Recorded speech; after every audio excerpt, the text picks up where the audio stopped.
অরিশের body oil হচ্ছে রূপচর্চার মানে basic একটা জায়গা, যেখান থেকে শুধু বডি অয়েল মেখেও অনেক মানুষ ভালো থাকতে পারে। কেন আবার বলছি, পিওরিটি অফ দ্য অয়েল এখানে ম্যাটার করে, purity of the ingredients matter করে, যার ফলে আমি এতটাই কনফিডেন্ট লেভেলে কথা বলি, এতটাই কনফিডেন্স রয়েছে যে বডি অয়েল মাখলেও স্কিনকে গ্লো করানো যায়।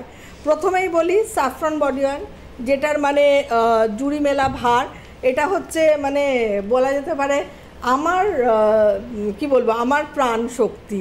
কেন কি এই বডি অয়েলটা ছাড়া আমি মানে কোনোভাবেই ভাবতে পারি না। আমার কাছে যদি মানে এমন হয় না, অনেক সময় অনেক তাড়াহুড়ো থাকে, সময় খুব কম, ধরো আমাকে 10 মিনিটের মধ্যে স্নান করে বেরিয়ে আসতে হবে, আমি কিন্তু ওই 10 মিনিটের মধ্যেই বডি অয়েল, বডি পলিশ, যেদিন বডি পলিশ লাগানোর দরকার থাকবে সেদিন লাগাবো, বডি অয়েল ভালো করে লাগিয়ে মানে একটু মিনিট 2-3 ওয়েট করে আমি স্নানটা করে নেব।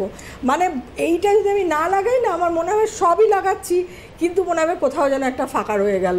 তো বডি অয়েলটা আমি কেন বলছি অরিশের বডি অয়েল, প্রথমে তো স্যাফরন বডি অয়েল, তারপরেই চলে আসি আমি স্যান্ডেল অলিভ। যখনই আবার এই